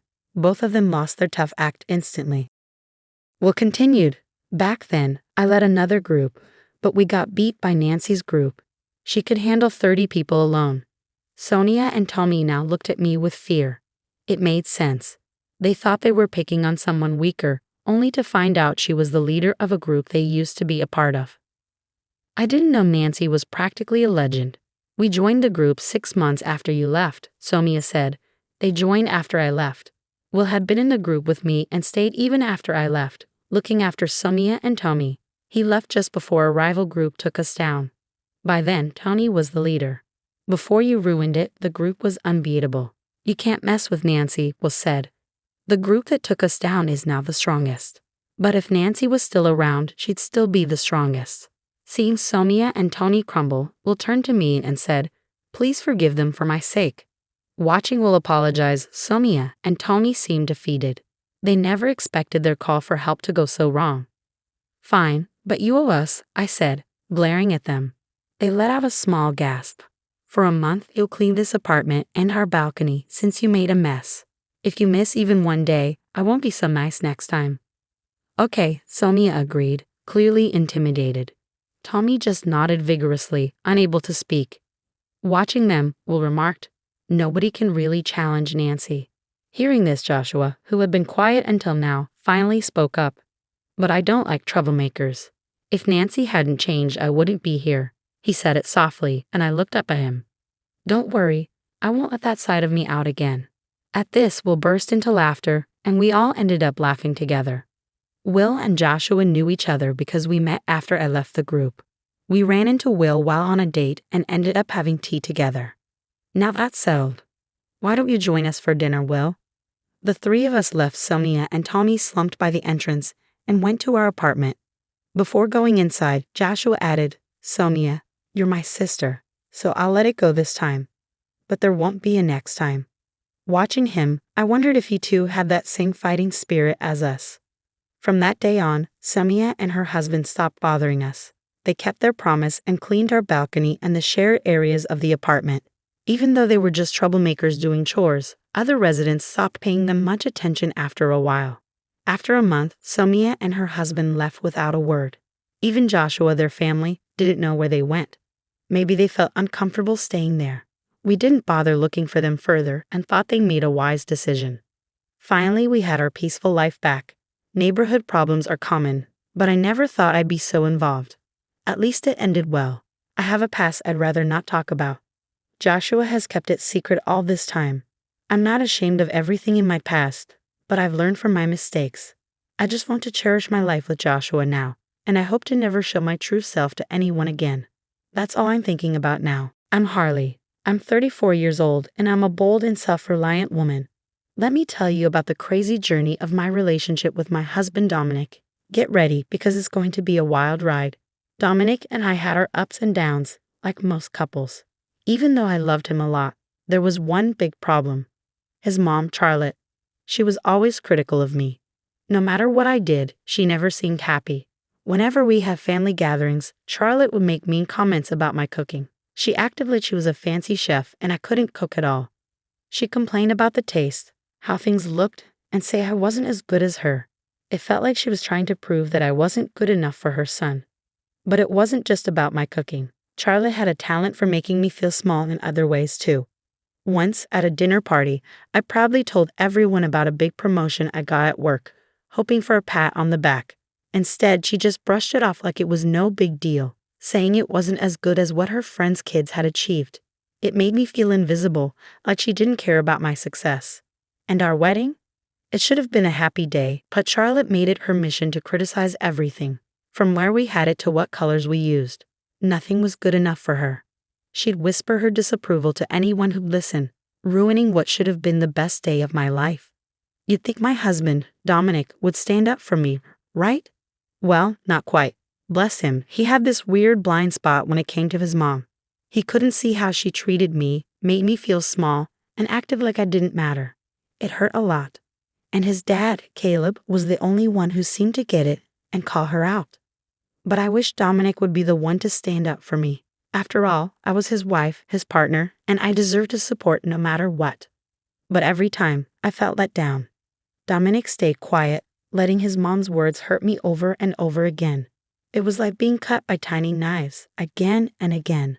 I wanted his love, but I also wanted him to stick up for me. It wasn't just about defending me from Charlotte's mean comments. It was about fighting for our relationship and showing me I was important. I hoped he'd see through his mom's tricks and put us first. But it seemed like he was stuck in the family drama, unable to break free. As time went on, I started to feel more and more frustrated. I felt like he didn't care about me or what I needed. It was like we were stuck in a bad cycle that we couldn't get out of.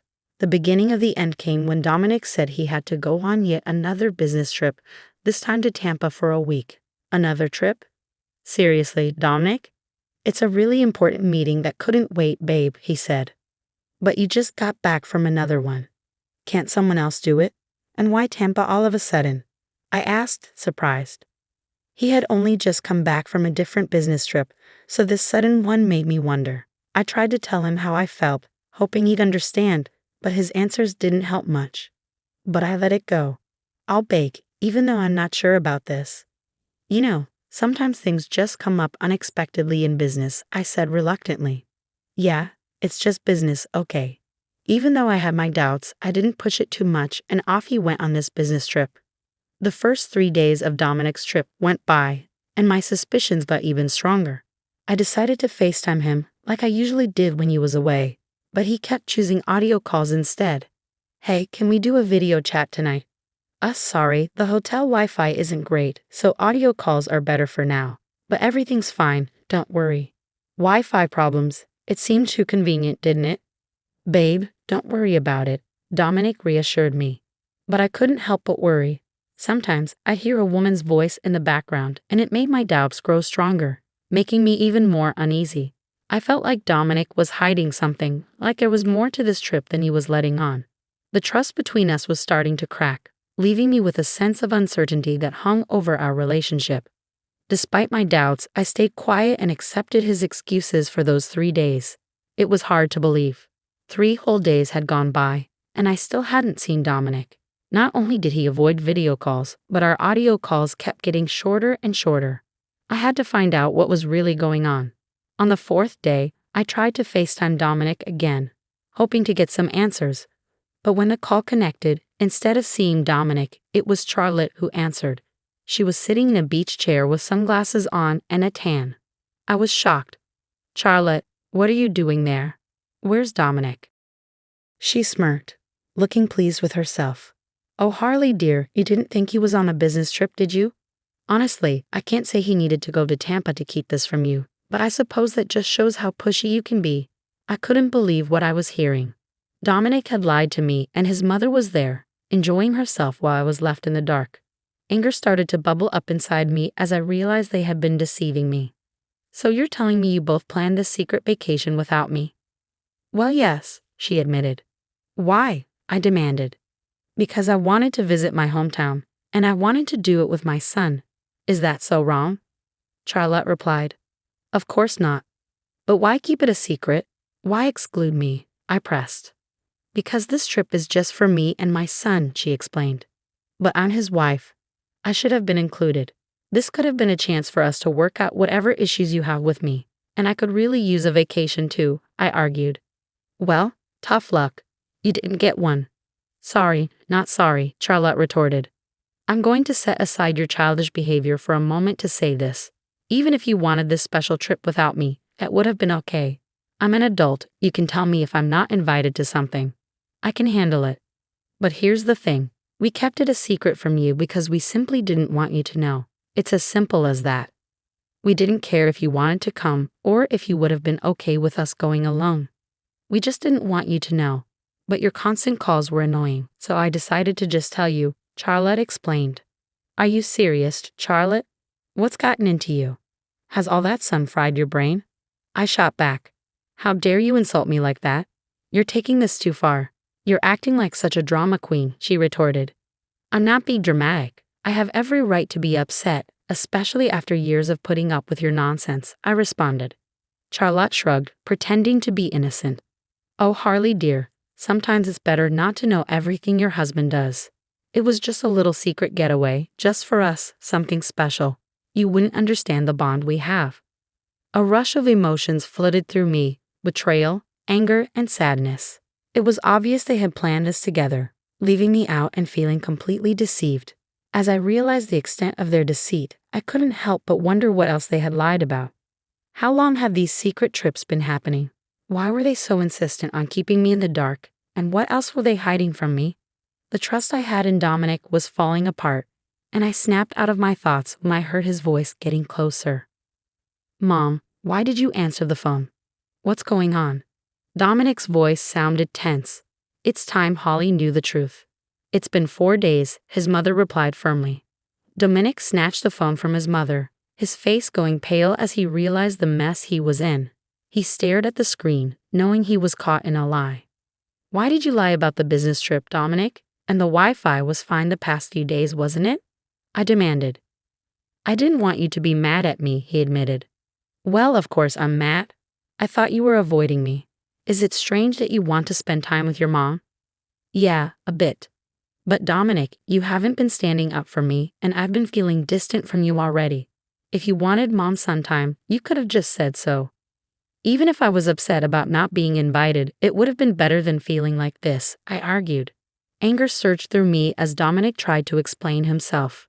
It was clear he hadn't thought about how his actions would affect me. "Dominic, I wouldn't have been upset if you had just been honest with me. It's not about the trip itself. It's about you keeping it a secret. That's what bothers me. I mean, I thought you were cheating on me, for crying out loud." "What? No way," Dominic exclaimed. "Yeah, well, when I heard women's voices in the background of your calls, I started to wonder," I said bitterly. I have a special bond with my mom. Sometimes we just need to get away, Dominic tried to explain. In Tampa of all places, you both hate Tampa. And what about Gertrude? Weren't we supposed to visit her? I questioned. So this secret was just between you two? What about your dad? Did he know? I pressed. I can't talk right now. I hope this trip was worth it, because when you come back, I'm not sure you'll still have a wife, I said firmly. Holly, please wait, Dominic pleaded. But I couldn't wait. I ended the call and ignored all of Dominic's attempts to reach me. I paced back and forth in my room, trying to make sense of it all. Why would he hide something so simple from me? One thing about me, when you lie about small things, I start to wonder what big things you're hiding. It was strange to think of Dominic spending time with his mom on this secret trip. Honestly, I would have preferred if he was cheating on me. I was frustrated with my distant and secretive husband and his difficult mother. I knew what I had to do. I needed to talk to someone who would understand. I picked up my phone and called my father-in-law, hoping he could offer some clarity and support. Hey, it's Holly. I need to talk to you about something important. I poured my heart out, sharing every detail of the deception that had tainted my marriage. Anger, sadness, and betrayal swirled inside me as I recounted Dominic's lies. From his fake business trip to his desperate attempts to keep me in the dark. His betrayal cut deep. But what hurt even more was Charlotte's involvement. I described how she seemed to enjoy keeping me ignorant, relishing the power she had over me. The weight of their deceit felt suffocating, and as I spoke, I could sense Caleb's shock and hurt in his responses. Caleb's voice turned serious, matching the gravity of my words. What? I had no idea about any of this. I'm so sorry you had to find out like this. As soon as I found out, I called you. Charlotte told me she was going to Tampa to visit her mother and repair their relationship. I believed her. Well, Dominic just confessed that they weren't planning to visit Gertrude at all. And Gertrude has no clue about any visit, I revealed. Caleb's shock and hurt were evident over the phone. It was becoming apparent that Charlotte had been weaving a web of lies, manipulating everyone involved. I can't believe Charlotte would do something like this. It's one thing to have disagreements, but to deceive her own family. It's unforgivable, Caleb said, his voice heavy with disappointment. They both need to learn a lesson, I agreed. That's a brilliant idea. I was seething with anger, ready to do anything to teach Dominic and Charlotte a lesson. After our call ended with words of encouragement and excitement for what was to come, I waited eagerly to hear back from Caleb about his mother-in-law's reaction. A couple of hours passed and Caleb delivered the good news. As Caleb described his conversation with Gertrude, the seriousness of the situation became even clearer. His voice shook with a mixture of anger and sadness. I told her everything, Harley. She was furious, devastated even. She couldn't believe her own daughter would deceive everyone like this, Caleb explained. She deserves to know the truth, Caleb. Charlotte has been treating us horribly for too long, I replied.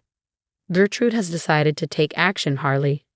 She's planning to teach Charlotte a lesson she won't forget. She's fed up with Charlotte's behavior and wants to show her what real rudeness looks like. I hope you don't mind me asking, but what exactly is the issue between Charlotte and Gertrude? Well, Harley, I'm sure you'll find it ironic, but Charlotte always claimed her mother was very rude and cruel to her.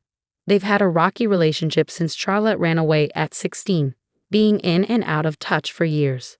It's very toxic, but after talking to Gertrude for the past hour, I'm starting to think Charlotte was the problem all along. It's crazy. I've been married to Shaw for all these years, and you and Dom have only been married for 3. Yet you've managed to uncover more family secrets in this short time. I should have been more curious. I should have stood up more. How could you have known, Caleb? Don't be hard on yourself, please. You were just being a good husband, trusting what your wife told you. And you stood up more than your son. That means something. Thanks, Harley, for everything. I'm glad I could help, even though it's unfortunate it came to this, I remarked. Yeah, I guess so, but I'm looking forward to Gertrude showing them how tough she can be, Caleb responded. The next day arrived and the fallout from our revelations began. Dominic, unable to grasp the seriousness of the situation, called me in frustration, his words filled with irritation. Holly, what did you do? What do you mean? Don't play dumb with me. Gertrude is here, and nobody else knows we're in town except you. She said she came because she heard we were here. I'm glad she knows the truth. Everyone deserves to know, after all you're sneaking around. How could you do this, Harley? Dominic's voice was filled with frustration. In the background, I heard some commotion, likely from two female voices. One sounded much older, which I assumed was Gertrude unleashing her anger. Dominic, maybe it's time Charlotte faces the consequences of her actions. She needs to understand what it feels like to be deceived, I replied firmly. Suddenly, I heard Charlotte's voice. You ungrateful little rat. How dare you expose us like this? As I listened, I couldn't help but chuckle softly, though there was bitterness in my laughter. Before I could respond, I heard another voice, stern and authoritative. Don't you dare speak to that young lady like that. I've had enough of your insolence. You've been telling everyone how rude and nasty I was to you, huh? When all I did was care for you and help you out of trouble. You were such a problem child, lying about everything and being nasty to everyone. And I see that lifestyle has followed you into adulthood. We haven't seen or talked to each other since you left, and this is how you want to act. Do you think I'm rude and nasty? Just wait, I'll show you rude and nasty. I heard things breaking like a glass or a vase, and it made me a bit fearful as the shouting continued. I couldn't imagine how scared Dominic must have been, but I realized that this was the consequence of his actions. He was an adult, responsible for his choices. I was done making excuses for them. They were getting what they deserved, and I was glad to hear it unfold. For the next few days, Dominic kept asking for my forgiveness because his grandmother was driving him crazy. Each time he called, I reminded him that this was his fault. Meanwhile, Charlotte and Gertrude continued arguing back and forth. I was surprised they didn't get kicked out of the hotel they were staying in.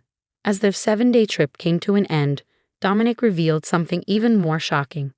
Holly, please, you need to talk to Gertrude. I tried talking to Dad, but he's still upset with my mom and me, Dominic pleaded. Slow down, what's going on? You two were supposed to be coming back, right? I asked, trying to keep up.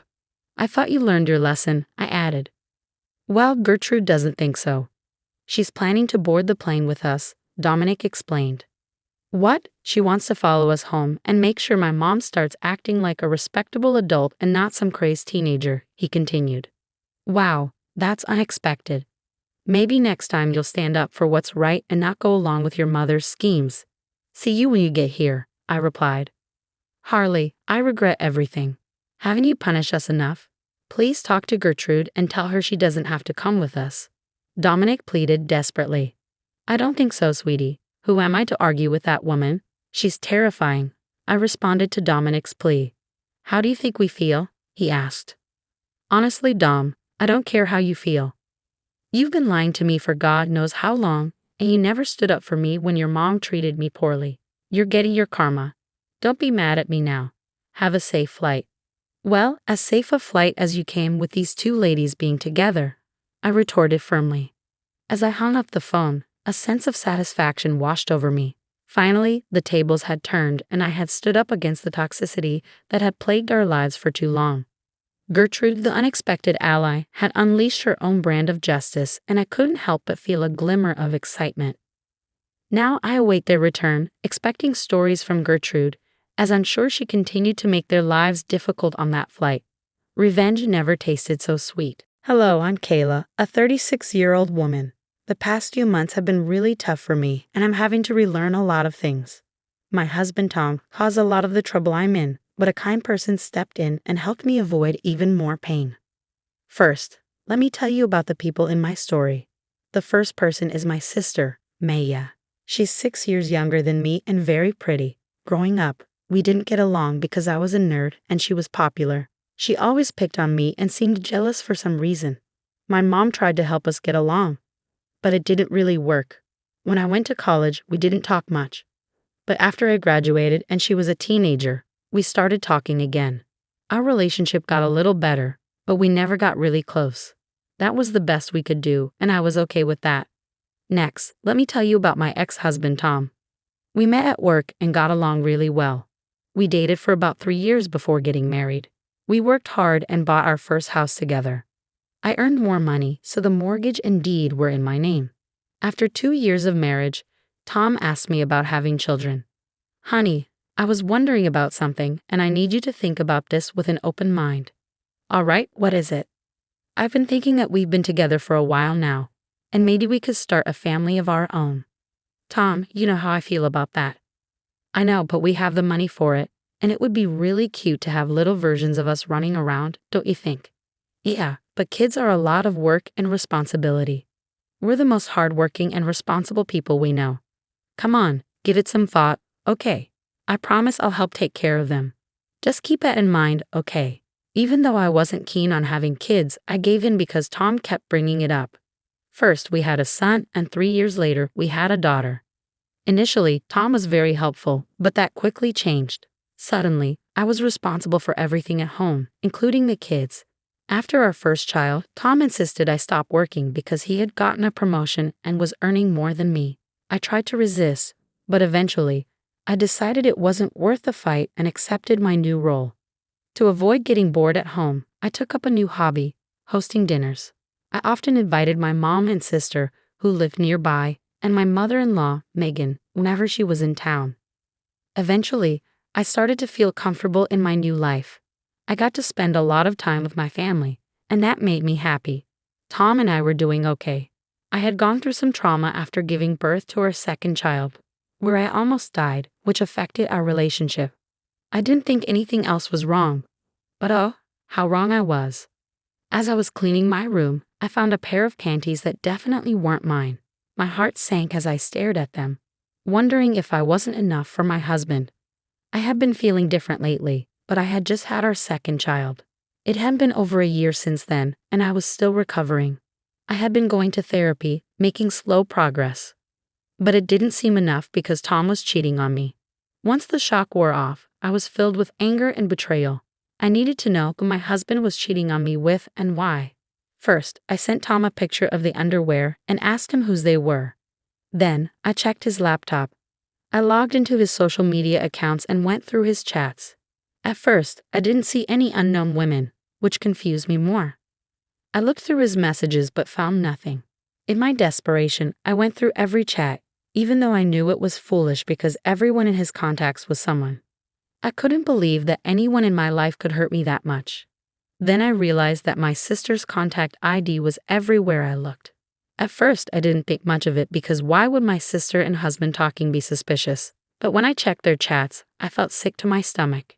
They were full of pictures and videos of them in bed, messages about how much they love each other, and plans for Tom to leave me. I couldn't believe my own sister would do something so awful. Our relationship had never been perfect, but this was a whole new level of betrayal. First, I threw up because I was so disgusted. Then, I tried calling Tom, but he didn't answer. So I called my sister. Maya, hey, what's up? Don't hey, what's up me? Seriously, what's wrong with you? I don't know about mine, but I do know that I found a pair of your panties in my bedroom. Have you been sleeping with Tom? Yeah, for a while now. Why, Kayla? Seriously, you thought it was okay to sleep with my husband because you thought I was boring. And being my sister didn't even stop you. Look, I thought I was helping you out. I was keeping Tom busy so you could focus on the kids. Are you serious? That's the dumbest thing I've ever heard. Look, we didn't mean for it to go this far, okay? I only did it because he kept hitting on me, and he's a nice guy, Kayla. But he was my husband. Why would you help tear our family apart? I just want what's best for Tom, okay? If I'm the best for him, then so be it. You're disgusting. I hung up, unable to believe her nerve. I just lay in bed and cried. I never thought my life would come to this. Eventually, my youngest woke up crying, so I tended to her. I felt empty as I went through the motions of the day. I couldn't let my kids know something was wrong. They didn't need that worry. I picked up my older child from school, made dinner, and when they asked where their dad was, I lied and said he was working late. At some point, my anger turned into worry. It was almost 11 o'clock at night, and Tom still wasn't home. I tried calling him multiple times, but he didn't answer. I even tried calling my sister to see if he was there, but she didn't pick up either. Exhausted from the day, I went to bed, hoping it was all just a bad dream. The next morning, I woke up feeling like something was wrong. I looked around and realized Tom's things were gone from the room. I checked the cupboards and drawers, and most of his stuff was gone from the house too. He had left while I was asleep, without saying a word. I couldn't believe it. He just left me without even trying to talk. I didn't know what to do. All I could think about was taking care of my kids first. Then, I'd figure out everything else. I woke up, got the kids ready, dropped off the oldest at school, and then took the youngest to my mom's place. She could tell something was off because I was distant. All I could think about was how I'd managed to raise 2 kids alone. Whenever I came back to reality, I remember I had to tell my mom about my sister and husband. Eventually, she couldn't wait any longer and asked what was wrong. Okay, I've had enough of your silence. What's going on? I don't know how to say this. Why don't you start from the beginning? Well, I found out that Tom has been cheating on me. What? How do you know? I found another woman's underwear in our room. When I asked Tom about it, he didn't answer and then left. He left? What do you mean? When I woke up this morning, all his things were gone. Gone? You didn't try to stop him? I didn't even realize when he came back. I fell asleep around midnight, and when I woke up, all his stuff was gone. Oh my God, my poor girl, I'm so sorry this happened. Yeah, it gets worse. Oh no, what happened? Do you know who Tom cheated on you with? You mean you know who he cheated with? Yeah, I snooped through his things to find out. I wouldn't have tolerated this under normal circumstances, but this is different. So, who is it? Maya. Excuse me? What? Are you serious? Yeah, my husband has been cheating on me with my own sister. I called her to ask about it, and she was so casual about it. She said they were in love, and she believed she was the best for him. So she was going to keep being with him. Oh my God, what has Maya done? I don't even know how I'm going to survive. I have 2 kids to raise and I need to find a job too. Look, why don't you just get some rest while I try to process this? I'll be here to help you, okay? Yeah, okay, thanks Mom. I had become numb to everything that had happened, so telling my mom wasn't as hard as I thought. I ended up sleeping while my mom took care of my youngest. When I woke up, I heard my baby crying and my mom yelling. I rushed out and saw my mom on the phone looking angry. She hung up and seemed surprised to see me. She apologized for the noise but didn't say more. I knew she had been giving Maya a piece of her mind. Over the next few days, Mom stayed with us. It was easier having one person move and then 3. Maya kept trying to contact our mom, but she asked me to block Maya. It was comforting to have someone understand my feelings when I felt so alone. I found out through mutual friends that Tom and Maya got married. They reached out to me, concerned and confused. I had to explain everything, which was humiliating, but they were supportive. They all blocked Tom and Maya and refused to associate with them. But I found out they got married the day after Tom left us. It hurt to know, but I shouldn't have expected anything different from them. When I told my mom, she was furious. You should know, my mom is usually calm, so seeing her so angry with my sister was surprising. It was great to have her financial support. She wasn't obligated to help, but she did her best for us. She even helped me get job interviews because I wanted to contribute now that Tom wasn't there to stop me. Taking care of the kids was manageable, but when they asked about Tom, I had to hold back tears. Still, we got through it. A week later, I got a letter from Tom. I didn't want anything to do with it. I figured it was some apology, but I was done with him. A week was too long to try to fix things, especially after he ran away from his family. So I did the next best thing I could think of. I burned the letter. But afterward, I couldn't help but be curious about what it said. Sometimes I wished I had read it before burning it, but then I reminded myself that nothing he could have said would change how I felt about him and what he did. The next day, my mom and I took the kids to the fair. We had a blast, and it was nice to be in a lively place after everything. I finally got to have fun and laugh, which felt great after such a tough time. That night, my mom and I relaxed with a bottle of wine, and I told her about the letter. So something came in the mail for me last night. Oh, what was it? It was a letter from Tom. What? What did it say? I don't know. What do you mean? You opened it, right? No, I didn't want to deal with anything he had to say, so I burned it. You burned it? Kayla, what if they were official divorce papers? The envelope didn't look legal at all. I'm sure it wasn't that. Well, if you're sure. What do you think was in it? I don't know. Maybe a weak apology or a request for his stuff back. I wouldn't be surprised. But how are you feeling about all of this now? Well, today was a good day. It's tough, especially when the kids keep asking where their dad is. What do I even tell them? It's slowly getting better, but only a little. As long as it's improving, I'm always here for you, and just so you know, I'm planning to cut ties with your sister. Everything I have will go to you and the kids. Oh, Mom, that means a lot, but are you sure? Maya is still your daughter. I know you and Maya had your differences, but what she did is unforgivable. I raised both of you better than this, and Maya clearly didn't care. So she's no longer my daughter. I would have been upset if Mom changed her mind easily, but I knew Maya was still her child. I couldn't imagine how hard it must have been for Mom to make that decision, because I could never do that to my kids. It made me even more grateful to have someone so supportive. Another 3 days passed, and I heard a knock on the door. It was strange because I wasn't expecting anyone, and besides my mom, who was at work, no one ever visited. I opened the door cautiously and saw 2 men in black suits. I only opened the door a little and asked who they were. They said they were lawyers and had something for me. They handed me a note and then a check. It was made out to me, and it was for $750,000. My jaw dropped when I saw the amount.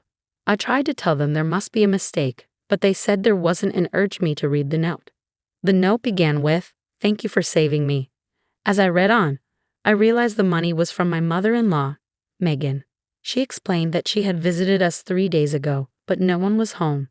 She called Tom, who tried to make it seem like he couldn't get in, but I had changed the locks after he left. Megan sensed something was wrong with Tom's behavior and pressed him until he confessed everything. She was disgusted by his actions. Megan felt sorry for what I had gone through and decided to leave all her inheritance to me and her grandkids. She thanked me for preventing her from making a mistake and for not trusting her son with her assets. That's what the check was for. The lawyers then told me that Megan had been terminally ill and had passed away just the day before. She wanted me to have the money right after her death to ensure her daughter-in-law and grandkids were well taken care of. Tears filled my eyes at Megan's kindness and loss. She was truly remarkable, always standing up for what was right. It was one of the reasons Tom had always been afraid of her. Yet I found her comforting. She stayed true to her word and supported me until her last breath. A few days later, Tom called. I already knew what he was going to say, but I decided to hear him out. "What did you do?" "What do you mean?" "You know exactly what I mean, Tom. You'll have to be more specific." "What are you talking about?" "Why weren't you home that day? I specifically asked you to be. I sent you a letter asking you to pretend everything was normal while my mom visited." "Oh, is that what the letter said?" "You didn't read it." "No, I burned it." "You betrayed me. My mother was going to help me with the inheritance, but you took it all because you're selfish." "That's ironic coming from you. You abandoned your family and only cared about contacting me when it involved your inheritance. Love can't be forced. I did what was best for me, and your mother did what was best for us. Don't ever try to contact me or the kids again. Goodbye." After that, things moved quickly. I filed for divorce, and I was granted full custody of the kids. Tom tried to fight for the inheritance, but Megan had made it clear that I was the one to receive it, so he didn't succeed. Tom and Maya tried to pressure me into giving them some of the money, but I stood my ground and refused. Life has become easier since we got the money. I put a portion aside for my kids' college and invested the rest. My mom could retire, and I started working. My kids have come to terms with their dad not coming back, and when they're older, I'll tell them everything. I'm still hurting, but I know things can only get better from here. A funeral dress with a skirt that's too revealing makes me angry. It seems like you're trying to attract men by wearing it. I'm tired of my husband's unfair thoughts. I want a divorce. I'm leaving this house. My name is Kate, and I'm 40 years old. I love chocolate a lot and often end up eating a whole family-sized bar by myself without realizing it. I used to fight with my sister over chocolate when we were younger. Looking back, I wasn't always a mature big sister, but I've seen adults who act even less mature than I did when I was 25. Back then, I had just married my husband, Kevin, who worked at a bank. We met through a friend and got married after about 6 months of dating. Everyone thought I had a perfect life. But things changed after we got married. Every day, when Kevin came home from work, I would greet him and ask about dinner. If it wasn't ready, he'd get upset. So, I made sure to come home before him, cook dinner, and clean up. It was a bit annoying, but Kevin's good salary allowed us to live in a nice house and have a comfortable life. I thought it was normal to have little arguments in a marriage, so I didn't pay much attention to it. But Kevin's behavior kept getting worse. Despite being married, I still visited my parents often, especially to see my 14-year-old sister who was much younger than me. Since our parents worked a lot, I felt like I raised her most of the time. It wasn't because my parents ignored her, but because I loved her so much and wanted to take care of her. My sister was often sick and had to stay in the hospital. Sometimes the doctors would say she might not make it through the night. Thinking about losing her made me love her even more. That's why even after I got married, I continued to visit my sister when she was out of school. But my husband didn't like it. He would say things like, "Who is more important, me or your sister?" When a woman gets married, she should focus on her husband's family. My mother never acted like this. "You're not doing your duty as a wife." He'd go on like this for almost an hour. None of my friends were married at the time, so when I talked to a senior coworker about my husband, she said, "It's your responsibility. When you're married, you have to prioritize your husband." I thought that's how it was supposed to be. Looking back, I realized I was naive. But even then, I couldn't imagine not seeing my sister. My sister's health was getting worse, and she was in the hospital again, only allowed short visits in a sterile room. It's natural for a family to want to be together in times like these. Sometimes, I'd even take a day off from work to go see her, and I started going to the hospital even on days when my husband was off. But my husband strongly disagreed with this. One day, out of the blue, he invited his mother, my mother-in-law, over to our house. With her there, he confronted me. "What are you even thinking? I work hard to take care of our home, and you can't even do that properly. You're just hopeless. I've told you so many times not to wear skirts, yet you still do. It's inappropriate for a married woman to wear a skirt. What's the problem with me wearing the clothes I like? And this dress was chosen by my sister. I can't just give up on it." "See, there you go again, always bringing up your sister Kate. You should be caring more about me. After all, who do you think supports you? Hey, I work too. You can't just claim you're the only one providing." This argument isn't getting us anywhere. "Listen, I've already called your workplace and told them you're quitting. You should be thankful. From now on, your focus will be on taking care of the house." "What are you talking about? You can't make decisions like this without asking me first. I'm not going to listen to you. Starting today, you're going to live with my mom. Maybe then you'll learn how to be a proper wife." "I don't understand what's gotten into you. You're acting irrationally." "Shut up." The angry husband smashed a glass on the floor and continued to throw things around in his rage. Seeing the broken glass made me truly scared of my husband for the first time. I regretted marrying him, wondering how I ended up with someone like him. Later, I tried to cancel my resignation with my company, but they told me not to cause any trouble. It turned out my husband had demanded my resignation in a way that was almost abusive, so I lost my job and had to stay at home as my husband wanted. When I told him I quit my job as he wished, he apologized with a smile, saying he might have gone too far. But after seeing his true nature, I couldn't trust his apology. The next day, my husband surprised me by bringing home a group of his coworkers. He proudly introduced me, saying, "I wanted to show off my lovely wife." And his colleagues joined in, praising my appearance. Then, out of the blue, he declared, "My wife is an amazing cook. You have to taste her food before you leave." I panicked, realizing we didn't have enough food for everyone. "It's fine, just make something simple." "I don't want you to stress out," he reassured me. "I can go shopping if we need more ingredients," one of his female coworkers offered. "Your husband really cares about you. I'm jealous," he added. "No, he's just good at putting on a show. If he really cared, he wouldn't have brought his coworkers home after a big fight yesterday." I thought bitterly to myself as I started cooking with my mother-in-law. After about 3 hours of eating and drinking, his coworkers finally left. "Hi, you." "What?" I instinctively replied, feeling nervous about what might happen next, given his grumpy mood. I was anxious, afraid he might explode like the day before. "Can't you be a bit happier? Seems like I'm not teaching my wife properly," he criticized. I couldn't understand what I did wrong, but I didn't dare to argue. I was too scared. "I'm sorry," I mumbled, feeling defeated. "Even a child can apologize," he scoffed. "Mom, give her a score for today." He turned to his mother for backup. "Well, she's not doing a good job supporting her husband, is she?" "I can't give her any score," his mother replied. "Haha, see, even my mom agrees. She can't even give you a score. How funny is that?" My husband laughed and lightly tapped me, and about the meal, I tasted a bit. But didn't Kevin find it unsatisfactory? He continued. That's right, Mom. Keep it coming. And what about her clothes? There were men among the colleagues, but she's showing too much skin. What do you think? As a woman, it's indecent to expose your collarbone. She should cover it with a scarf or turtleneck, he added. Whose fault is it that his colleagues suddenly invaded our house and I had to cook without even having time to change my clothes? I retorted. It's Kevin's, I concluded. I couldn't understand why I was constantly being criticized so harshly. She really is something, isn't she? Despite my efforts to teach her every day, she just doesn't seem to learn. Maybe she's just not very smart, my husband remarked. No doubt about it, his mother agreed. That day, I endured a lecture for nearly 2 hours.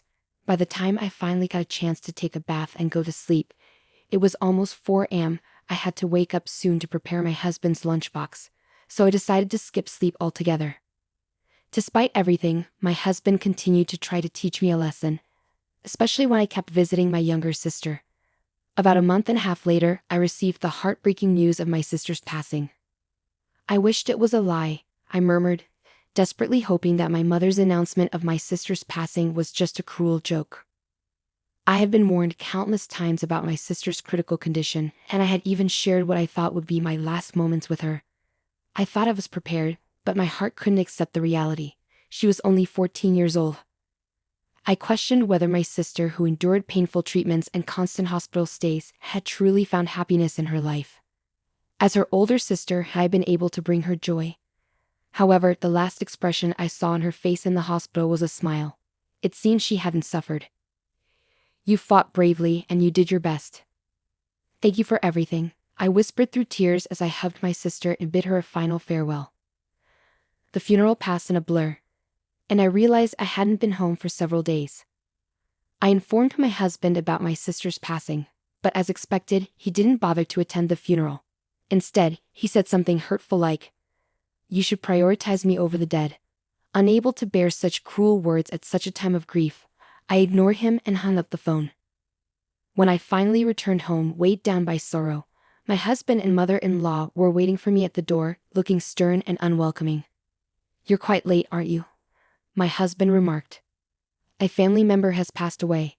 I couldn't just come back in a few hours. How can you accuse me of lying so easily? I replied, feeling hurt and frustrated. What? Are you going through a rebellious phase? Always lying and defying me. Whose wife do you think you are? He retorted. Wait a minute, my sister really did die. It's not a lie, I insisted. I wonder. Even though you haven't greeted me at the door in days, even if you're wearing a skirted suit now, it's hard to believe you, he replied dismissively. Why is it hard to believe? I asked, confused and upset. If you truly love your husband, you should be able to do it. It's your duty as a wife to welcome your husband home. My husband scolded me, accusing me of being incompetent, and don't even think about denying it. Are you having an affair? What? No matter how many times I tell you, he dressed provocatively, and the other day you were flirting with my colleague. You're just interested in other men, aren't you? What a disgraceful woman, he continued, hurling hurtful accusations at me. What the heck? I started to argue back, fueled by anger and forgetting my fear of my husband. But then it happened. Divorce, huh? Fine by me. Someone as frivolous as Kate isn't fit for Kevin, right? My mother-in-law chimed in. My husband mumbled, trying to stop her, but I seized the opportunity. I agree with Mom. Let's get a divorce, I declared firmly. My husband kept pleading with me to reconsider, but I had made up my mind. I couldn't risk staying with him any longer, afraid that his violence might escalate. This was my chance, and I was certain it was the right time to end our marriage. So I quickly packed my things and left the house. My husband kept insisting, if you apologize, I'll forgive you. But I ignored him, thinking he must be delusional. He persisted until the end, grabbing my arm tightly and saying, wait. But I reacted instinctively, hitting him in the face with my bag and running away. I headed straight for a specific place, a room in an apartment that I had prepared just in case something like this happened. As soon as I entered the room, I received a call from my mother-in-law on my cell phone. Hello. Kate, did you arrive safely? She asked concernedly. Yes, I'm fine. I'm in a taxi, so Kevin won't find out, I reassured her. That's good. Make sure to hire a lawyer and proceed with the divorce quickly, she advised. Yes, I can't wait to start living independently, I replied. In reality, my mother-in-law and I had been pretending to be at odds in front of my husband. It all began the day my husband brought a colleague home. After his lecture ended and my husband fell asleep, my mother-in-law approached me. Leave this house. Get away from my son, she urged me. Each time my husband criticized me, my mother-in-law, who seemed to have her suspicions, would ask, Really? It turned out her late husband had been very much like my husband, and she had endured a lot in her own marriage. In her generation, divorce was frowned upon, so she couldn't end her own marriage. But it seems she wanted something better for me. Watching the interactions between my husband and me, she must have felt compelled to help me. That's when my mother-in-law, with the help of a friend, found a safe place for me to live alone. It's hard to believe she's related to my husband. I can't thank her enough for her kindness. After living in the apartment she arranged for me for 2 weeks, my mother-in-law finally visited, pulling along a suitcase. Welcome. I'm looking forward to this new chapter, she greeted me warmly. Living with us, my mother-in-law discovered that her own son had changed. Before, he seemed like a good person, the image he presented to his colleagues. My mother-in-law blamed herself, believing that his behavior was influenced by his father's genes or things he witnessed during his childhood. For me, regardless of the reasons behind his behavior, I believe the real issue lies in his inability as an adult to control his emotions. So, I don't hold my mother-in-law responsible. My husband now takes good care of my mother-in-law, but only because he thinks she's on his side. I fear what he might do if he discovers she's been helping me with the divorce. That's why I suggested she come live with me for a while when she prepared this house. At first, she hesitated, worrying that once my husband and I divorce, she'd become a stranger to me. But I assured her, saying, After everything you've done for me, there's no daughter-in-law distinction. You're like my mother or my sister. That's how I see you. On the way back from my sister's funeral, my mother-in-law steered the conversation toward divorce, intentionally supporting me. Recognizing her intentions, I quickly agreed to the divorce. I thought it would take more time and preparation to leave my husband, but thanks to my mother-in-law's help, that time came sooner than expected. I have nothing but gratitude for her. Finally, the divorce was officially settled through the lawyer. 4 days later, as I returned to the apartment, I was startled to find my ex-husband waiting for me outside. I found you. You're trying to trick me, he accused loudly. Does he know about what happened? I wondered silently, trying to remain composed. What do you want now? I asked, keeping my voice steady. It's your fault that the credit card and bank account balances have decreased, he blamed me. What are you talking about? I don't understand, I replied, feigning innocence. In truth, before the divorce, I was using my husband's credit card to gradually buy furniture for this house. I also quietly withdrew money from the bank account. It was all part of my plan, I confessed. When I discussed this with my mother-in-law, she encouraged me to go ahead with it, so I emptied the account without any hesitation. The reason why my unemployed mother-in-law and I can live comfortably, enjoying tea parties every night, is because of this money. That's my money. You can't just do whatever you want without facing the consequences, he shouted angrily. Remember the money we have? It's from the credit card we got after we got married and the money we saved together. Since we're married, it's both of ours, I explained, smiling at him. Suddenly, my mother-in-law returns from shopping and says, Oh, you found out, didn't you? Surprised, my ex-husband stands speechless behind me. Hey, you're back. I greet my mother-in-law, trying to keep things normal. What? Why is Mom here? My husband asks, confused. Well, because we're living together, I respond, with my husband still puzzled and my mother-in-law acting like it's no big deal. So, you lied about going back to your parents' house, and why are you living with Kate, not me? He questions. I'm lost, Kevin admits. Well, I've lost hope in you, Kevin, his mother replies. What? But I'm the one who helped Kate get away, Kevin protests. Actually, Kevin, Kate and I had already planned to split up before you even knew about it, his mother reveals. But Mom, you were saying terrible things about Kate. Yes, well, when I was criticizing her, I was really imagining you in her place, his mother confesses. What do you mean? Kevin asks, confused. Because you're not the sharpest tool in the shed, and you get all worked up over silly things like a woman showing her collarbone. I was worried Kate would be in trouble. She deserved someone better than you for a husband, Kevin's mother bluntly tells him. Kevin is taken aback by his mother's harsh words. Meanwhile, I find her response so unexpectedly funny that I burst into laughter. Mom, you do realize I'm your son, don't you? Kevin asks, trying to make sense of it. Unfortunately, yes. I guess I should have raised you differently, his mother responds dryly. I can't help it, and my laughter grows even louder. You're just a chit off the old block, like your dad. Watching you mistreat Kate reminded me of my own past. I worried that if she left you, you'd come crawling back to me. I couldn't take that chance. So I left you and moved in with Kate, for both our sakes, Kevin's mother explains. Kevin's mother's confession brings tears to his eyes. He finally explodes. Is it my fault? Why? You're my child. You've been neglecting me. His mother laughs, almost incredulously. Do I still need to mother a grown man who's almost 30? She scoffs. A few neighbors gathered as our argument escalated in the yard. They chuckled at my ex-husband's dramatic outburst, saying, he's really making a scene. With people watching, he didn't dare lay a hand on us and retreated to his house. But the next day, he seemed to have completely lost it. He started spreading rumors about us to his friends and co-workers who used to hang out at our place. My ex may seem nice, but she ignores her husband, he complained to anyone who would listen. One woman at his office fired back. You know, your behavior is exactly why women are wary of their husbands. It's becoming a societal problem. Although no one openly agreed, the vibe at work made it clear that Kevin was in the wrong, and he felt increasingly isolated.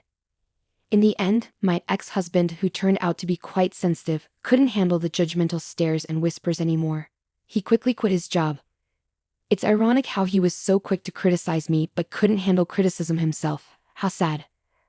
Feeling alone, he sent me a lengthy letter trying to justify his behavior and boasting about his greatness as a man. The letter was a whopping 10 pages long. I was surprised when I received the thick envelope. I had blocked his texts, but if he could write this much by hand, I can only imagine how many texts he would have sent. His final line was, "If you ever miss me, feel free to contact me." So I playfully replied, "Then please go ahead with the property division." That sparked another big argument. I used to be afraid when we lived together, but not anymore. I stood my ground with my lawyer. Even before his mother suggested I leave, I had secretly been recording his behavior at home, preparing for a divorce. All those months enduring his hurtful words paid off. With the evidence, I successfully sorted out the property division. After that, I moved out from living with my ex-mother-in-law when I found a new job.